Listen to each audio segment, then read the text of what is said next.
ನೀವು ವಿಚಾರಣೆ ಮಾಡೋದಕ್ಕೆ ಅಂತ ಮೊದಲನೇ ಸಲ ಮನೆಗೆ ಬಂದಾಗ ರಾಜ್ಮಣಿ ಮತ್ತು ರಮ್ಯನ್ನ ನೋಡಿ ಶರ್ಲಿ ಪಕ್ಕಕ್ಕೆ ಹೋಗೋದ್ರಿಂದ ನಿಮಗೆ ಲಾಭ ಅಂತ ಭಯಪಡಿಸಿ ತಮಾಷೆ ಮಾಡಿದ್ರಿ. ಆದರೆ ಅದೇ ನಿಜ. ಫೇಕ್ ರಿಪೋರ್ಟ್ ವಿಷಯ ಮಾತ್ರ ಅಲ್ಲ ಸರ್, ಇದಕ್ಕೆ ಮುಂಚೆ ಆದ ಶರ್ಲಿ ಮೇಲೆ ಅಟ್ಯಾಕ್ಸ್ನು ಅವರೇ ಮಾಡಿಸಿದ್ದು. ಅವರಿಬ್ಬರನ್ನ ಬಿಟ್ಟು ಈ ಊರಲ್ಲಿ ಶರ್ಲಿ ಮೇಲೆ ಇನ್ಯಾರಿಗೆ ದ್ವೇಷ ಇದೆ ಹೇಳಿ? ನೀವೇ ಯೋಚನೆ ಮಾಡಿ ನೋಡಿ. ರಮೇಶ್ ಸರ್, ಜೀಪ್ ತಗೊಂಡೋಗಿ ರಾಜ್ಮಣಿ ಮತ್ತೆ ಅವ್ರ ಮಗಳನ್ನ ಎತ್ತಾಕೊಂಬನ್ನಿ. ಸರಿ ಸರ್. ಜೀಪಲ್ಲಿ ಕೂರಿಸ್ಕೊಂಬರ್ಬೇಡಿ. ಮತ್ತೆ ಇಬ್ರು ಕೈನು ಜೀಪಿಗೆ ಕಟ್ಟಿ ಊರ್ ತುಂಬಾ ಮೆರವಣಿಗೆ ಮಾಡಿಸಿ ಎತ್ತಾಕೊಂಬನ್ನಿ. ಹೋಗಿ. ಬೇಡ ಬೇಡ, ನಮ್ಮನ್ನ ಬಿಟ್ಬಿಡಿ. ಬೇಡ ಬೇಡ ಬೇಡ ಬೇಡ, ನಮ್ಮನ್ನೇನು ಮಾಡಬೇಡಿ. ಬೇಡ. ಮಾಮ್ ಮಾಮ್ ಮಾಮ್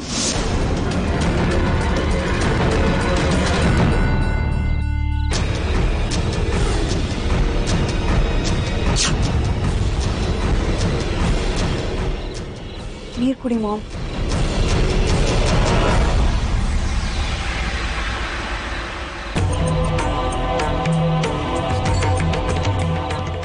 ಕೆಟ್ಟ ಕನ್ಸು ಬಿತ್ತಾ? ಹೌದು ಕಣೆ, ಪೊಲೀಸ್ ಸ್ಟೇಷನಲ್ಲಿ ವಿರಾಟ್ ನಮ್ಮ ಬಗ್ಗೆ ಹೇಳಿದಾಗೆ, ಪೊಲೀಸ್ನವರು ನಮ್ಮ ಮನೆಗೆ ಬಂದು ನಮ್ಮನ್ನ ಒದ್ದು ಹೇಳ್ಕೊಂಡು ಹೋದಾಗೆ ಕನ್ಸ್ಬಿತ್ತು. ಪೊಲೀಸ್ನವ್ರ ಮುಂದೆ ಅವನು ಸಿಕ್ಕಾಪಟ್ಟ ಎಗರಾಡ್ಬಿಟ್ಟ. ಅದೇ ಕೋಪಕ್ಕೆ ಅವನಿಗೆ ಚೆನ್ನಾಗಿ ಹೊಡೆದು ಇದ್ರ ಹಿಂದೆ ಯಾರ್ಯಾರಿದ್ದಾರೆ ಅಂತ ಬಾಯಿ ಬಿಡಿಸ್ಬಿಟ್ರೆ ಆಮೇಲೆ ನಮಗೆ ಜೈಲ್ ಗ್ಯಾರಂಟಿ ಅಲ್ವೇನೆ? ಮಾಮ್, ಅವ್ನು ಬಾಯ್ ಬಿಡೋ ಹಾಗಿದ್ರೆ ಅರೆಸ್ಟ್ ಆದಾಗಲೇ ಹೇಳ್ಬೋದಾಗಿತ್ತಲ್ವಾ? ಇಲ್ಲಿವರೆಗೂ ಯಾಕೆ ಕಾಯ್ತಿದ್ದ ಅವನು? ನೀನು ಸುಮ್ಮನೆ ಅನ್ವಾಂಟೆಡ್ ಆಗಿ ಅವನ ಬಗ್ಗೆ ತುಂಬ ಯೋಚನೆ ಮಾಡ್ತಿದ್ಯಾ ಅನ್ಸುತ್ತೆ. ಬಿಡು ಮಾಮ್, ಅದೆಲ್ಲ ಮುಗ್ದೋದ್ ಕತೆ. ಇಲ್ಲ, ನನಗ್ಯಾಕೋ ಇದು ಮುಗ್ದೋಗಿದ್ದ ಕತೆ ಅಂತ ಅನಿಸ್ತಾ ಇಲ್ಲ, ಮುಂದುವರಿಯೋ ಕತೆ ಅಂತ ಅನಿಸ್ತಾ ಇದೆ. ಮಾಮ್, ಭಯ ಪಡಬೇಡ. ನಮ್ಮ ಸುತ್ತ ಬಿದ್ದಿರೋ ಬಲೆಯಿಂದ ನಾವು ಹೇಗೆ ಹೊರಗೆ ಬರಬೇಕು ಅಂತ ನಾನು ಆಗಲೇ ಯೋಚನೆ ಮಾಡಿ ಪ್ಲ್ಯಾನ್ ಹಾಕಿದ್ದೀನಿ. ನೀನು ಆರಾಮಾಗಿರು, ನಾನೆಲ್ಲ ನೋಡ್ಕೊತೀನಿ. ನೀನು ರಿಲ್ಯಾಕ್ಸ್ ಆಗಿ ಮಲ್ಗು. ಕೊಡಿ, ಮಲ್ಗು ಮಾಮ್.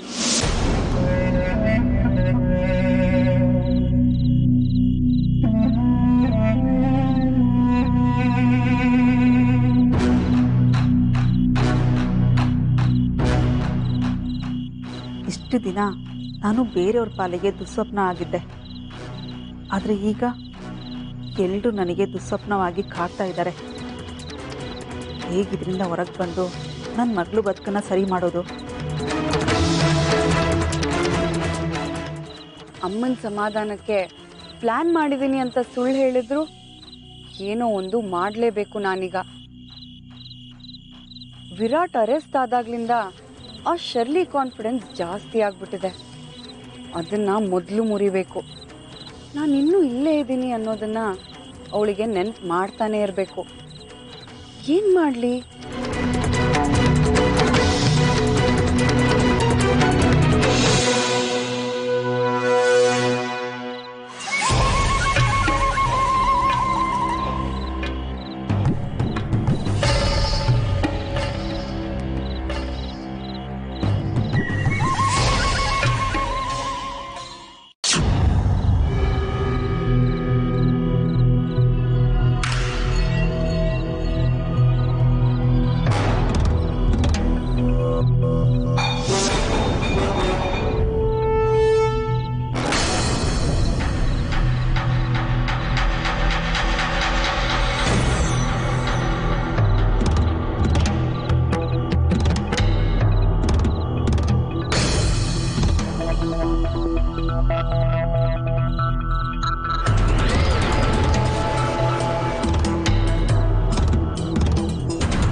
ಅಜಿತ್ ಅಜಿತ್ ಅಜಿತ್ ಒಂದು ಸ್ವಲ್ಪ ಬನ್ನಿ.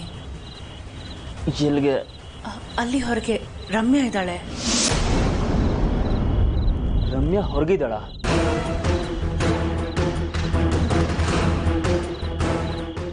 ಈ ಟೈಮಲ್ಲಿ? ತುಂಬಾ ಸ್ಟ್ರೇಂಜ್ ಆಗಿ ಬಿಹೇವ್ ಮಾಡ್ತಿದ್ದಾಳೆ Ajit. What?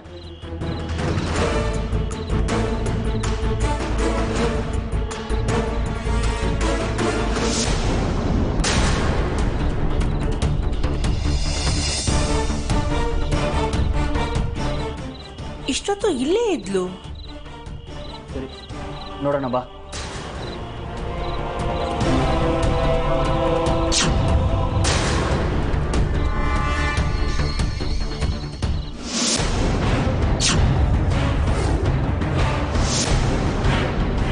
Oh my God.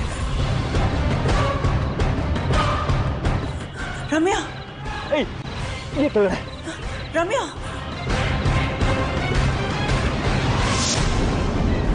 Ramya, ಏನ್ ಮಾಡ್ತಿದ್ಯಾ ನೀನು? ನಾವು ಬರೋ ಸ್ವಲ್ಪ ತಡ ಆಗಿದ್ರು ಬಾವಿಗೆ ಬಿದ್ದೋಗ್ತಿದ್ಯಲ್ಲೇ. ಹೌದಾ? ನಾನು ಬಾವಿಗೆ ಬೀಳಕ್ ಹೋಗಿದ್ನಾ?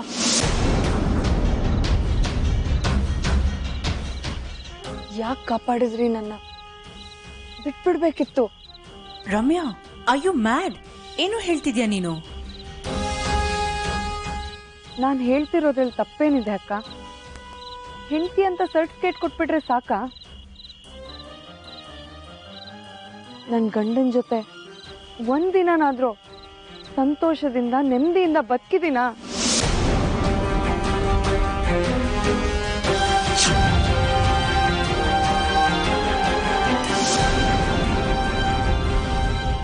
ಬದುಕೋಕೆ ನೀನ್ ಬಿಟ್ಟಿದ್ಯಾ?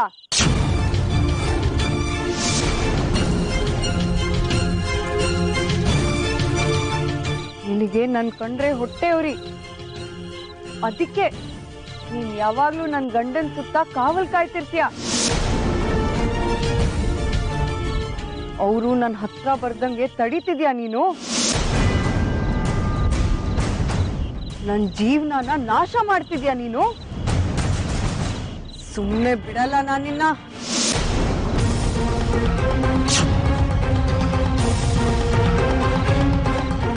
ಏಯ್ ರಮ್ಯಾ, ಬಿಡೋಣ. ರಾಕ್ಷಸಿ,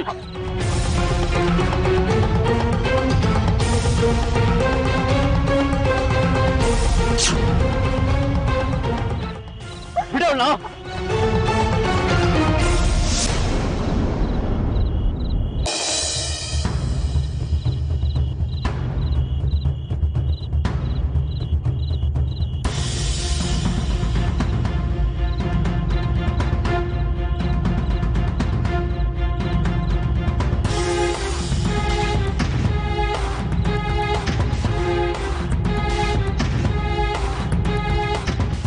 ಏಯ್, ಯಾಕೋ ನನ್ನ ಮಗಳಿಗೆ ಹೊಡೆದೆ? ನಿಮ್ಮ ಮಗ್ಳಿಗೆ ಯಾರಿಗೆ ಹೊಡೆದಿದ್ದು? ಸ್ವಲ್ಪ ಯಾಮಾರಿದ್ರು ನನ್ನ ಹೆಂಡತಿ ಸಾಯಿಸ್ಬಿಡ್ತಿದ್ದು ಈ ಹುಚ್ಚಿ.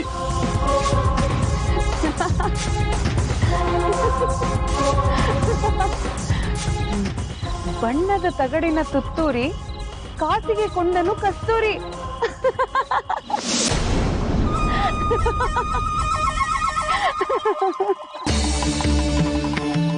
ಮೊದಲು ಅವಳನ್ನ ಕರ್ಕೊಂಡು ಹೋಗಿ, ಹೊರಗೆಲ್ಲೂ ಬಿಡಬೇಡಿ. ಕೈ ಕಾಲು ಕಟ್ಟಿ ಕೂಡ ಹಾಕಿ.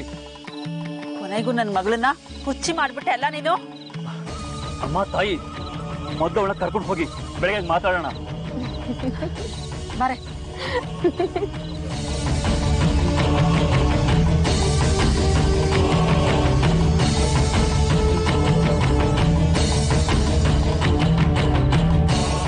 ಅಜಿತ್, ಇವಳು ತುಂಬಾ ಸೀರಿಯಸ್ ಮೆಂಟಲ್ ಕಂಡೀಷನ್ ಅಲ್ಲಿ ಇದ್ದಾಳೆ.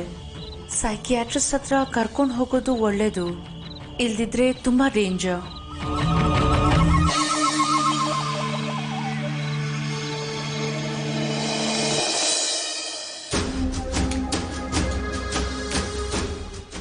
ಅಂತೂ ಎಲ್ರೂ ಸೇರಿ ನನ್ನ ಮಗಳಿಗೆ ಹುಚ್ಚಿ ಪಟ್ಟ ಕಟ್ಬಿಟ್ರಿ. ಈಗ ಹುಚ್ಚಾಸ್ಪತ್ರೆ ಸೇರ್ಸೋದೊಂದೇ ಬಾಕಿ ಇರೋದು. ರಾಜಮಣಿ, ನಿನ್ನ ಸಂಕಟ ನನಗೆ ಅರ್ಥ ಆಗುತ್ತೆ. ಅದ್ರ ಬಗ್ಗೆ ನನಗೆ ಅನುಕಂಪನೂ ಇದೆ. ಹಾಗಂತ ಅದ್ರ ಬಗ್ಗೆನೂ ಯೋಚನೆ ಮಾಡ್ತಾ ಕೂತ್ಕೊಳ್ಳೋ ಸಮಯ ಅಲ್ಲ ಇದು.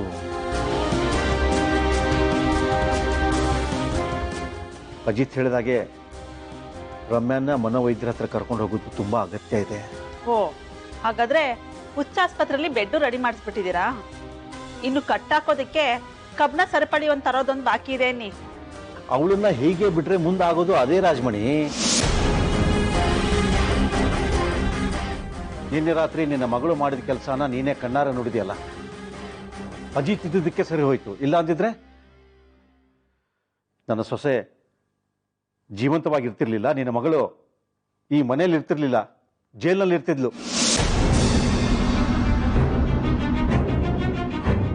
ಮನೋವೈದ್ಯರು ಅಂದ್ರೆ ಹುಚ್ಚಿನ ಡಾಕ್ಟರ್ ಅನ್ನೋ ತಪ್ಪು ಕಲ್ಪನೆ ಇದೆ ನಿನಗೆ. ಹಾಗೆಲ್ಲ ಅನ್ಕೊಳಕ್ ಹೋಗ್ಬೇಡ. ಮಾನಸಿಕ ಕಾಯಿಲೆಯಲ್ಲಿ ಹಲವಾರು ವಿಧಗಳಿರುತ್ತೆ. ನೋಡು ರಾಜಮಣಿ, ನಿನ್ನ ಮಗಳು ಸರಿ ಹೋಗ್ಬೇಕು ಅನ್ನೋ ಆಸೆ ನಿನಗಿದ್ರೆ ಅವಳನ್ನ ಕಳಿಸ್ಕೊಡು, ಇಲ್ಲಾಂದ್ರೆ ನಿನ್ನಿಷ್ಟ. ನಾನು ಹೋಗ್ತೀನಿ ಮಾವ.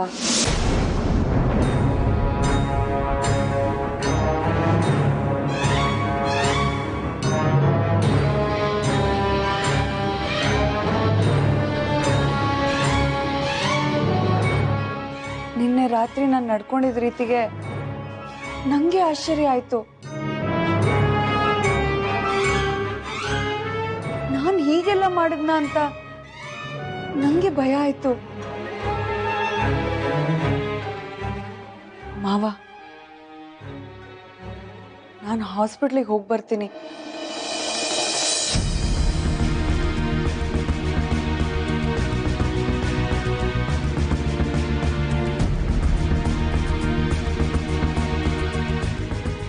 ಸಾರಿ ಅಕ್ಕ. ರಮ್ಯಾ, ನೀನು ಮನಸ್ಫೂರ್ತಿಯಾಗಿ ಅಲ್ಲಿಗೆ ಹೋಗ್ತಿದ್ದೀಯಾ ತಾನೆ? ಯಾವ ಮುಜುಗರನೂ ಇಲ್ವಲ್ಲ? ಇಲ್ಲ ಮಾವ, ನಂಗೂ ಸರಿ ಹೋಗ್ಬೇಕು ಅನ್ನೋ ಭಾವನೆ ಇದೆ. ನಾನು ಹೋಗಿ ಬರ್ತೀನಿ. ಅಜಿತ್ ಬಾವ, ಅಕ್ಕ, ನಾನು ರೆಡಿಯಾಗಿ ಬರ್ತೀನಿ. ಡಾಕ್ಟರ್ನ ನೋಡ್ಕೊಂಬರೋಣ.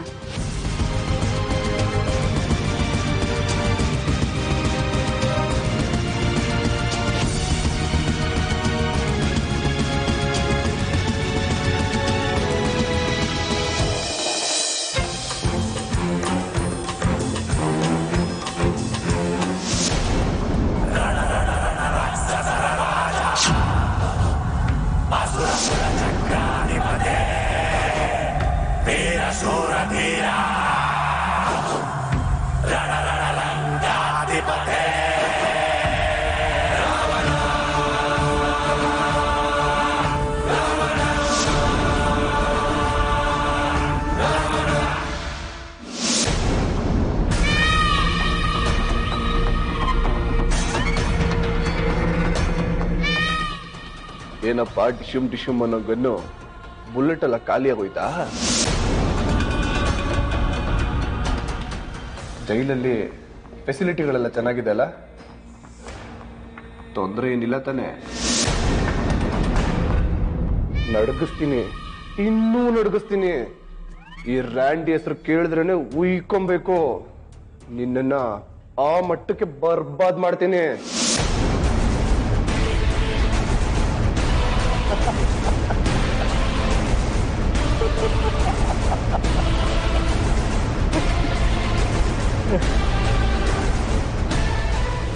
ಸಿಂಹನ ಸೆಲ್ಲಲ್ಲಿ ಹಾಕಿದ ತಕ್ಷಣ ಸಿಂಹ ಜಿಂಕೆ ಆಗ್ಬಿಡಲ್ವೋ?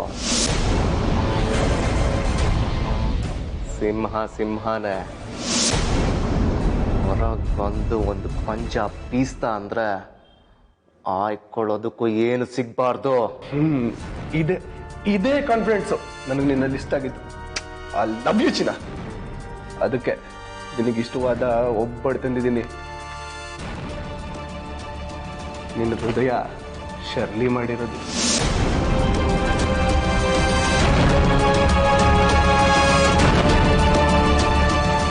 ಪೀಡೆ ಪರ್ಮನೆಂಟ್ ಆಗಿ ಹೊರಟೋಯ್ತು ಅನ್ನೋ ಖುಷಿನಲ್ಲಿ ಒಬ್ಬಟ್ಟು ಮಾಡಿದಾಳು ಅವಳು. ಅದಕ್ಕೆ ಪಾಪ ಪೀಡೆಗೆ ಒಂದು ಪಾರಿರ್ಲಿ ಅಂತ ದೊಡ್ಡ ಮನಸ್ಸು ಮಾಡಿ ತಂದಿದ್ದೀನಿ ನಿನ್ಗೆ. ತಗೋ, ತಿಂದು ಹೋಗಿ ಪಾಚ್ಕೋ. Enjoy the jail life.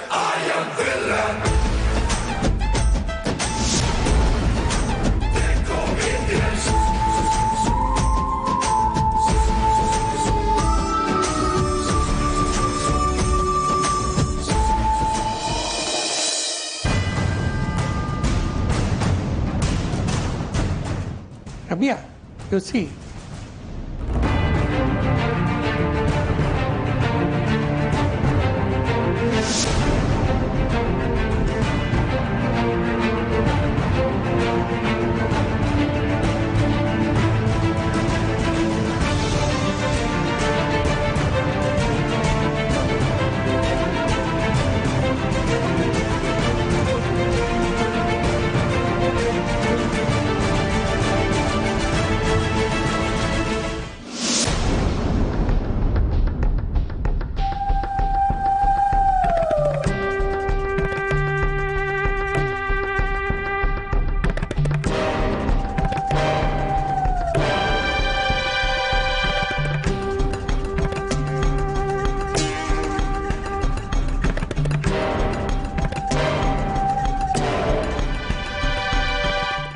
ನಿಮ್ಮ ತಂದೆ ತಾಯಿ ವಿದ್ಯಾಭ್ಯಾಸ ಹುಟ್ಟಿದವರು ಎಲ್ಲದರ ಬಗ್ಗೆನೂ ಹೇಳಿದ್ರಿ.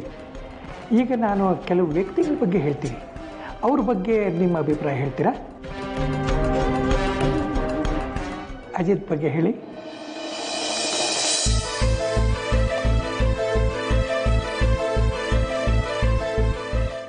ಅಜಿತ್ ಬಗ್ಗೆ ನಿಮಗೇನನ್ಸುತ್ತೆ?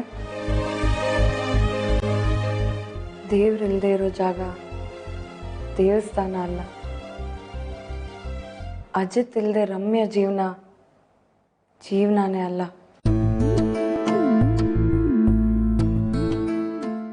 ನನ್ನ ಪ್ರತಿದಿನ ಶುರುವಾಗೋದು ಅಜಿತ್ನಿಂದಾನೆ, ಮುಗಿಯೋದು ಅವನ ಯೋಚನೆಯಿಂದಾನೆ.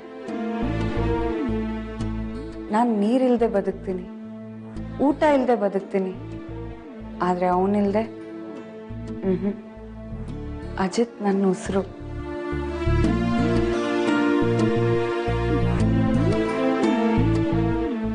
ಶರ್ಲಿ,